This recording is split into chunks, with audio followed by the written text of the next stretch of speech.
செம்மொழி நம்பி டிவியின் நேயர்களுக்கு அன்பான பொங்கல் வாழ்த்துக்கள். நான் நடேசன் பூங்காவுக்கு வாக்கிங் செல்லுகின்ற பொழுது என்னிடம் ஒரு நண்பர் கேட்டார், நீங்கள் என்ன சீமானை பேச மாட்டேங்கிறீர்கள்? சீமானை பற்றி சில வார்த்தைகள் பேசுங்கள். உலக அயோக்கியனில் 1ஆம் நம்பராக இருப்பது சீமான். அந்த சீமானை ஏன் நீங்கள் பேசவில்லை என்று என்னை அன்போடு கேட்டார். நான் சொன்னேன், நீங்கள் தான் உலக அயோக்கியன் சீமான் என்று அருமையாக தெரிந்து வைத்திருக்கிறீர்களே, உண்மையும் அது கூட தான். ஆக அவரை பற்றி பேசுவதென்றால் ஒரு முட்டாளுக்கும் முரடனுக்கும் எவ்வளவு நாம் எடுத்து சொன்னாலும் புரிய போகிறதில்லை. அதுபோல் சீமான் ஒரு முட்டாள் மட்டும் கிடையாது.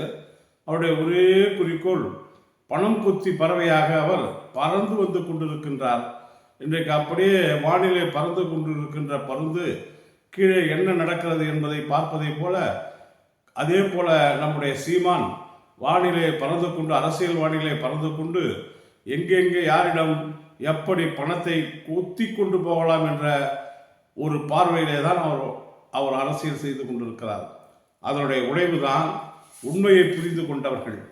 உண்மையை புரிந்து கொண்டு பணம் ஒன்றே குறிக்கோளாக சீமான் பேசி கொண்டிருக்கிறார்.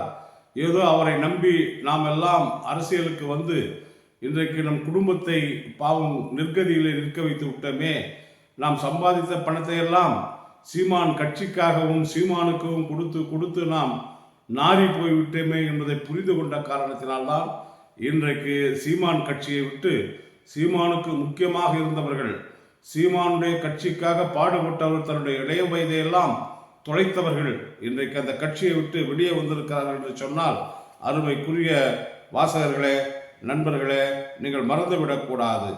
அப்படி நான் ஒரு சிலரை மட்டும் உங்களுக்கு நான் சுட்டி காட்ட விரும்புகிறேன். சாட்டை துரைமுருகன் மாவட்ட செயலாளராக இருந்து அவர் சம்பாதித்த பணத்தை 29 வயதிலே அவர் சீமானுடைய பேச்சை கேட்டு நம்பி சீமான் கட்சியிலே சேர்ந்தார். ஆனால் அவருக்கு போக போகத்தான் உண்மை புரிந்தது. சீமானுக்கு தான் உழைப்பால் சம்பாதித்த பணத்தை எல்லாம் அவர் மாத வாடகை கட்டுவதற்கும் கட்சி செலவுக்கும் போஸ்ட் ஒட்டுவதற்குமே கொடுத்து அவர் பாவம் அவருடைய குடும்பத்தை கவனிக்க தவறிவிட்டார். அப்படிப்பட்ட ராஜீவ்காந்திக்கு நல்ல பெயர் இருந்ததா? அப்படிப்பட்ட நம்முடைய சாட்டை துரைமுருகனுக்கு நல்ல பெயர் இருந்ததா? கிடையாது. அந்த சாட்டை துரைமுருகனையும் அவர் வளர்ந்து பேர் வெளியிலே வருகின்ற சூழ்நிலையிலே மக்கள் மத்தியிலே சாட்டை முருகன் என்றால் தெரிகின்ற அளவுக்கு அவர் யூடியூபிலே பிரபலம் ஆன பிறகு உடனே அவரை கட்சியை விட்டு நீக்குகிறார், அவரை கண்டிக்கிறார் என்று சொன்னால் தனக்கு இணையாக யாரும் வந்துவிடக்கூடாது என்பதிலே மிகவும் சரியாக சீமானை சாதாரணமாக நினைத்து விட வேண்டாம். பயங்கரமான வில்லாதி வில்லன், தனக்கு ஈக்குவலாக வந்து விடப் போகிறான், பின்னால் அவனால் நமக்கு பிரச்சனை வந்து விடப் போகுது என்று கட்சியை விட்டு நீக்கிவிட்டார். அதே போலதான் ராஜீவ்காந்தி வழக்கறிஞர், அவரும் வேகமாக பேசினார் சீமானுடன் இருந்து. பாவம், அவரும் இன்றைக்கு கட்சியிலே இல்லை. அதே போல் பேராசிரியர் கல்யாண சுந்தரத்தை மறக்க முடியாது. பேராசிரியர் கல்யாண சுந்தரம் எந்த அளவிற்கு சீமானுக்கு ஈடுபாடாக இருந்தார், அவரும் அந்த கட்சியிலே இருக்க முடியவில்லை. அதே போல் திருப்பூர் சுடலையும் சீமான் கட்சிக்காக பல தியாகங்களை செய்தவர் தான், அவரும் அந்த கட்சியில் இருக்க முடியவில்லை. அதே போலதான் மேரி ஆல்வின், அவர் சட்டமன்ற தொகுதிக்கு கூட நின்றார், ஆனால் இன்றைக்கு அவர் அந்த கட்சியில் இருக்க முடியவில்லை.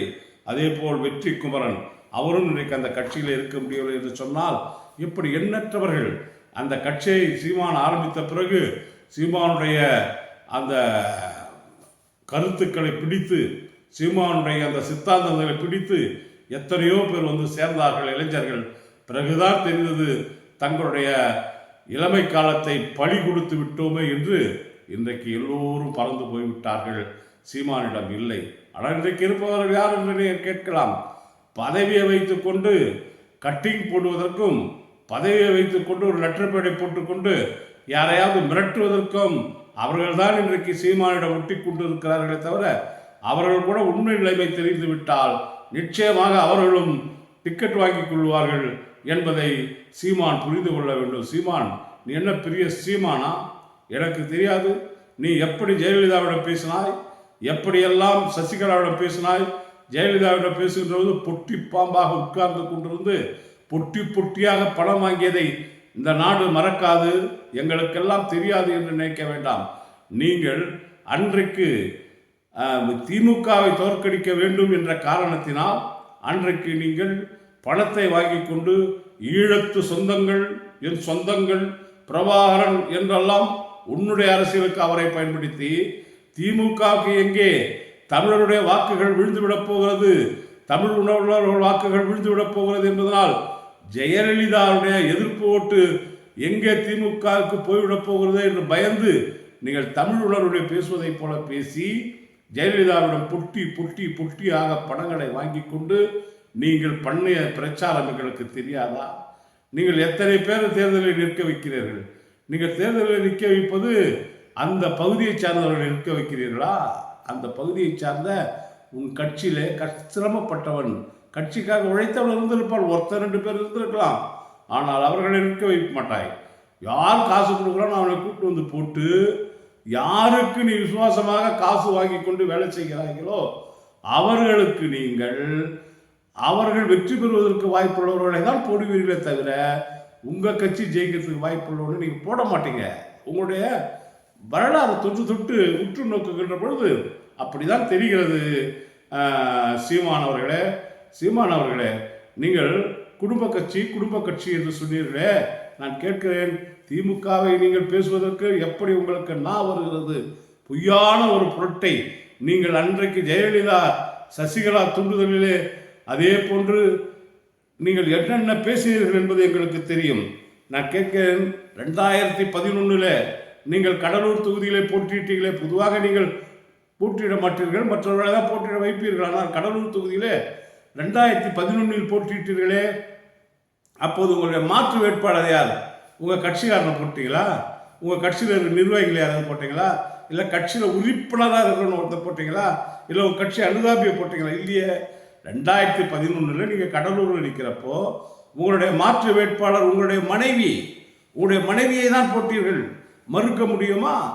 அப்போ நீங்கள் குடும்ப கட்சி இடத்துலையா?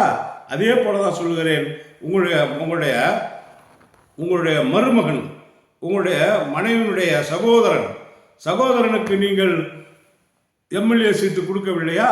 அப்போ யார் அவர்? இதை விட இன்னொரு மானக்கேடு. நம்முடைய பத்திரிகை நிருபர்கள் கேட்கிறார்கள், நீங்கள் சிறந்த பேச்சாளர்களாக இருக்கிறீர்களே என்று. அப்போது அவர் சொல்கிறார், நான் பேச்சாளர்களும் இல்லை, நான் ரொம்ப கோபக்காரன். ஆனால் பேச்சாளர்கள் என்றால் என் தாத்தா திருவிக்கா கக்கன். யார் அவர் சொல்கிறாருங்க? அவங்க தாத்தா திருவிக்காவாங்க, கக்கன் சிறந்த பேச்சாளர்ல அவர் பார்த்தா மாதிரி சொல்கிறாரு. கக்கனை சொல்கிறாரு, ஜீவாவை சொல்கிறாரு. கக்கன், ஜீவானந்தம், திருவிக்கா இவர்களை சொல்லிவிட்டு இன்னொரு பேச்சாளர் சொல்ல, பேராசிரியர் கூட சொன்னார், பேராசிரியர் அன்பழகனாரை கூட சொன்னார். அவரையும் பேச்சாளர் என்று சொன்னார். அதற்கு பிறகு அவர் சொன்னது யாரை தெரியுமா? அவருடைய மாமனார் காளிமுத்துவை சிறந்த பேச்சாளர் அவர் சொல்கிறார். அவங்கள போன்ற பேச்சாளரை மத்தியில் நான்லாம் ஒரு பேச்சாளரா இப்படி சொல்லிட்டு அவர் சொல்கிறாரு. அவருடைய மாமனாருடைய நினைவு நாள் வரும். அவருடைய மாமனார் யார்? காளிமுத்து நினைவு நாள் வரும். காளிமுத்து நினைவு நாளுக்கு உன்னுடைய மாமனார் என்ற தகுதியை தவிர உன் கட்சிக்கு அவருக்கு என்ன சம்பந்தம் இருக்குது? உன்னுடைய மனைவியுடைய அப்பா உனக்கு மாமனார். அதை தவிர காளிமுத்துக்கு என்ன சம்பந்தம் இருக்குது? உன் கட்சிக்காரனை கூப்பிட்டு போய் வீர வணக்கம் செய்கிறல காளிமுத்துக்கு என்ன தியாகம் பண்ணார் உங்கள் கட்சிக்கு? காளிமுத்து சொல்லு. வீர வணக்கம் சொல்கிற, வீர புகழ் வணக்கம் சொல்கிற, இந்த மாதிரி அந்த ஒரு விழாவாக நடத்துகிறிய. நான் கேட்குறேன், இது மட்டும் குடும்பம் இல்லையா? யாருக்கு நடத்துகிற? உன் மாமனாருக்கு போய் ஒரு கட்சியிலேருந்து நடத்துகிறடான்னா நீ என்னவோ கட்சிக்காக பாடுபடுற மாதிரி. எங்களுக்கு தெரியும்பா, நீ எந்த அளவுக்கு அங்கங்கேயோ நீ மாற்று கட்சியில் யாருடைய அவங்களுடைய வெற்றி வாய்ப்பை தடுப்பதற்காக நீ எவ்வளவு பணம் வாங்குறன்றது எங்களுக்கு தெரியும். அதே போல தான் நம்முடைய 2016 தேர்தலில் ஜெயலலிதா கூப்பிட்டு உங்களை பேசுகிறார். நீங்கள் மக்கள் நல கூட்டணிக்கு போங்கன்றாங்க. அப்போ நீங்கள் போக மாட்டோன்னு சொன்னீங்க. அதுக்கப்புறம் அந்த மக்கள் நல கூட்டணி தலைவராக இருக்கிறவங்கள கூப்பிட்டு சொல்கிறாங்க, அவங்களையும் கூப்பிட்டுங்க, அவங்ககிட்ட பேசுங்க, சீமான்கிட்ட பேசுங்க. சரிங்க பேசுகிறேன்றாங்க.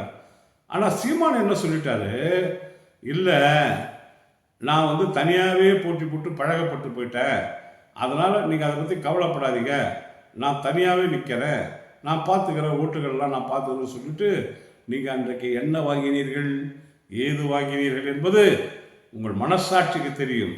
இன்னும் சொல்ல போனால் உங்களிடம் இருக்கின்றாரே ஒரு 10 பேர், இன்றைக்கும் 10 பேர் இருக்கார், உங்களுடைய ரகசியங்கள்லாம் தெரிந்தவர்கள், நீங்கள் காட்டுகின்ற திசையிலே அவாலா பணம் வாங்கி கொண்டு வருபவர்களும் சரி, அதே போல இதை போன்ற பொலிட்டிக்கல் பார்ட்டிகளும் லாபத்தை சம்பாதிப்பதற்காக அவருடைய வாக்கு வித்தியாசங்களை பார்ப்பதற்காக ஒரு அரசியல், நீ என்ன சொல்லுவது, அரசியலுடைய பேமானி போல காசு வாங்கி கொண்டு நீ அரசியல் செய்வது தெரியாதா? திராவிட முன்னேற்ற கழகமெல்லாம் நீர் பூத்த நெருப்பு, சாதாரணமாக கிடையாது. திமுகவுக்கு கொடி என்பது சாதாரணம் கிடையாது, அது உதரத்தில் தோய்த்தெடுக்கப்பட்ட கொடி. அந்த கொடியை நீ என்றைக்கும் அந்த கொடிக்கு நீ கலகம் கற்பிக்க முடியாது என்பதை இந்த நேரத்தில் நான் சொல்லிக் கொள்ளுகின்றேன். ஆகவே சீமானவர்களே, நீங்கள் பணம் வாங்கி கொண்டு அரசியல் செய்வது உங்களுக்கும் உங்கள் தொண்டர்களுக்கும் அது மிகப்பெரிய கேவலம். கூடிய விரைவில் உங்கள் பக்கத்தில் இருக்கிற தொண்டர்கள் கூட உண்மையான உங்கள் முகத்தை கண்டு கொண்டால் அவர்களும் உன்னுடைய இயக்கத்தை விட்டு வெளியே வருவார்கள் என்பதை நான் தெரிவித்துக் கொள்கிறேன். வாசகராகிய நீங்கள், என்னுடைய நேயர்கள், நீங்கள் அருள் கூர்ந்து இந்த செம்மொழி நம்பி டிவியை சப்ஸ்கிரைப் பண்ணி எங்களுக்கு நல்ல ஆதரவு தரும்படி கேட்டுக்கொள்கிறேன். நன்றி, வணக்கம்.